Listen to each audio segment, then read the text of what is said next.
Callaway Customs Hot Rod Shop, North Paris, Texas. A great trio, Scott Callaway, Alex, and the amazing Jason Callaway, working on unusual projects that separate them from a lot of other shops, such as this Pinto Wagon. Let's look into it. Welcome to Road Odyssey. Thank you for joining me. If you like the videos that I provide, please subscribe. And if you're on Rumble, please follow. Remember, I have my Facebook page. Join me there anytime you like. Callaway Customs can be found on the north side of Paris, Texas, a great hot rod shop that I love taking my little sports cars to for a wonderful visit to see Scott Callaway, the mastermind himself. Well, at least one of them, because at this shop, it is a three-person team, including Alex, wonderful young man, came from the Carroll Shelby Technical Center and has learned a lot, along with Scott and the great Jason Callaway. Really cool guy, but better watch him. Don't turn your back on him. No, he's really a great car fanatic. And the three of them make a fantastic team. So what is this we're looking at? A Plaid 77. What in the world does that mean? Is it that little Woody looking car in the back? Next to the van here, it's seen again. What is it? Oh, it's a Pinto Wagon. More precisely, a Squire Wagon, 1977. Theoretically, 17,000 actual miles. A great survivor car, probably worth somewhere around $10,000 to $15,000. And a quick look at this wonderful interior. Man, is this a lot of red. I had a 80 Pinto. It was blue and black on the interior, but looked almost identical to this, except the seats, of course. This is something you see in the Squire wagons, hence the name Plaid 77. Underneath is that fiery gas tank that gets such bad PR. Well, they weren't all bad. You need to look into this myth a little bit. Well, kind of a myth. But yeah, just a really simple underside. As old as this car is, it's looking pretty clean under here. Really like it. And the front end is pretty basic, although portions of this is really difficult to work on. As I mentioned before, unique vehicles like this can require really skilled, knowledgeable, and, the type of people that are good at working with others. And this is certainly that type of team. They are wonderful.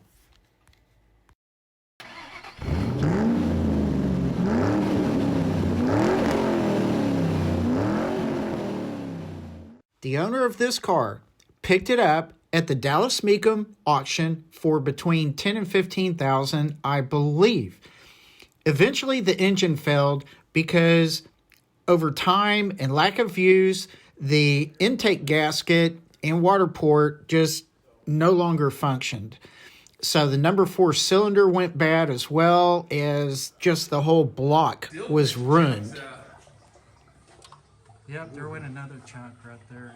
This is the new and improved 8-quart capacity. Virtually everything on this engine was replaced, except for one of the cylinder heads was conditioned. Otherwise, block, rotating assembly, fuel pump, water pump, etc., they were all replaced. They were very difficult to find. They were the last parts, theoretically, in the U.S. to get. They were found at a warehouse and had been sitting for 25 years. And this could have been in the southern state of like Georgia, maybe a Carolina, something like that.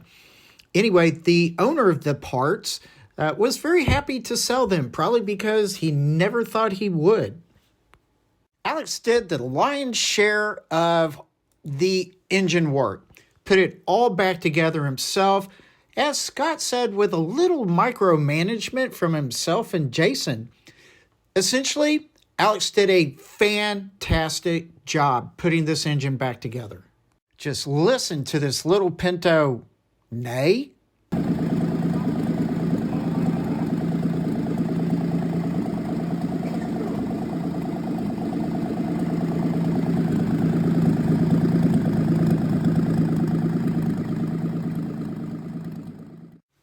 come January 9th, the car had been in the shop for a total of about 11 weeks. And remember, this is removing the engine, acquiring all of these parts that they were extremely lucky to get to begin with. Otherwise, this might have been a engine swap with God knows what. Now I'm blasting through all the work it took, primarily up underneath, to get this engine connected to the transmission, torque converter, all that stuff, get the bell housing all buttoned up, starter put back together to the flywheel and engine and such, but getting all of this stuff done so that they can get to that first start. Of course, this included checking all the fluids. Ready? Yeah, go ahead.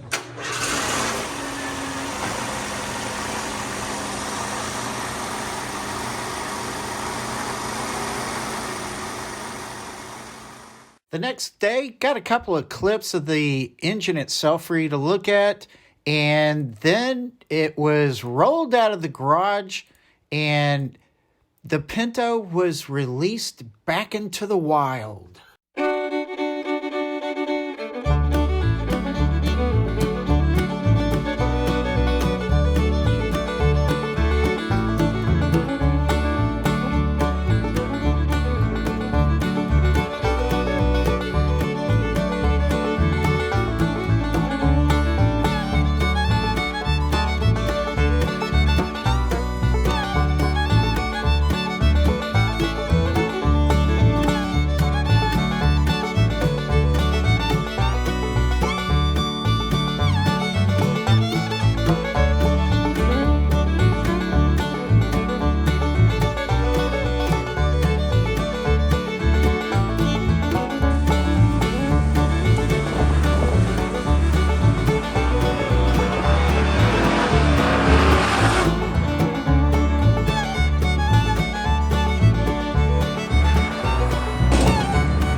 In my opinion, learning more about a car, not just watching some video, is really key to understanding what's going on.